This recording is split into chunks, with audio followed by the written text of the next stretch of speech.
5 साल की बेटी बाजार में गोलगप्पे खाने के लिए मचल गई। किस भाव से दिए भाई? पापा ने सवाल किया। 10 रुपये के 8 दिए हैं, गोलगप्पे वाले ने जवाब दिया। पापा को मालूम नहीं था गोलगप्पे इतने महंगे हो गए हैं। जब वे खाया करते थे तब तो 1 रुपये के 10 मिला करते थे। पापा ने जेब में हाथ डाला, 15 रुपये बचे थे। बाकी रुपये घर की जरूरत का सामान लेने में खर्च हो गए थे। उनका गांव शहर से दूर है, 10 रुपये तो बस किराए में लग जाने हैं। नहीं भाई, 5 रुपये में 10 दो तो ठीक है, वरना नहीं लेने। यह सुनकर बेटी ने मुंह फुला लिया।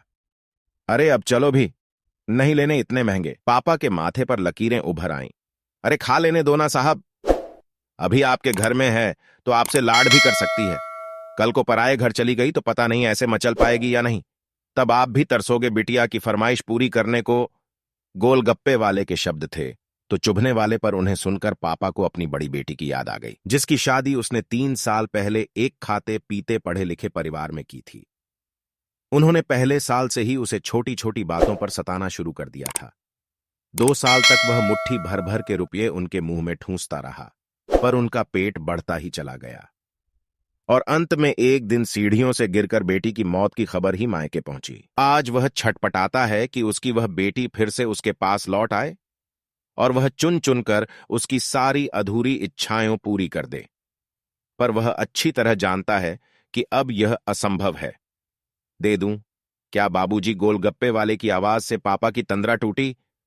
रुको भाई, 2 मिनट। पास ही पंसारी की दुकान थी, उस पर गए, जहां से जरूरत का सामान खरीदा था।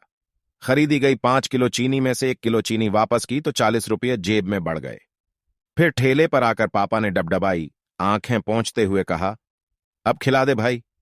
हाँ, तीखा जरा कम डालना, मेरी बिटिया बहुत नाजुक है। यह सुनकर 5 वर्ष की गुड्डिया जैसी बेटी की आंखों में चमक आ गई और पापा का हाथ कसकर पकड़ लिया। जब तक बेटी हमारे घर है, उनकी हर इच्छा जरूर पूरी करें। क्या पता आगे कोई इच्छा पूरी हो पाए या ना हो पाए। ये बेटियां भी कितनी अजीब होती हैं। जब ससुराल में होती हैं तब मायके जाने को तरसती हैं, सोचती हैं कि घर जाकर मां को ये बताऊंगी, पापा से ये मांगूंगी, बहन से ये कहूंगी, भाई को सबक सिखाऊंगी और मौज मस्ती करूंगी। लेकिन जब सच में मायके जाती हैं तो एकदम शांत हो जाती है, किसी से कुछ भी नहीं बोलती, बस मां बाप भाई बहन से गले मिलती है। बहुत बहुत खुश होती है, भूल जाती है कुछ पल के लिए पति ससुराल, क्योंकि एक अनोखा प्यार होता है। मायके में एक अजीब कशिश होती है। मायके में ससुराल में कितना भी प्यार मिले, माँ बाप की एक मुस्कान को तरसती है ये बेटियां।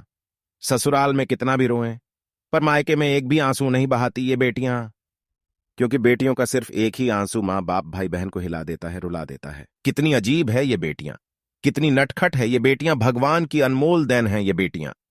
हो सके तो बेटियों को बहुत प्यार दें, उन्हें कभी भी ना रुलाए, क्योंकि ये अनमोल बेटी 2 परिवार जोड़ती है, 2 रिश्तों को साथ लाती है अपने प्यार और मुस्कान से। हम चाहते हैं कि सभी बेटियां खुश रहें, हमेशा, भले ही हो वो मायके में या ससुराल में। खुशकिस्मत है वो जो बेटी के बाप हैं, उन्हें भरपूर प्यार दे, दुलार करें, और यही व्यवहार अपनी पत्नी के साथ भी करें, क्योंकि वो भी किसी की बेटी है और अपने पिता को छोड़कर आपके साथ पूरी जिंदगी बिताने आई है। उसके पिता की सारी उम्मीदें सिर्फ और सिर्फ आपसे हैं। दोस्तों, आपको यह कहानी कैसी लगी हमें कमेंट करके जरूर बताएं। अगर आपको कहानी अच्छी लगी हो तो चैनल को सब्सक्राइब करें और वीडियो को लाइक करें। धन्यवाद।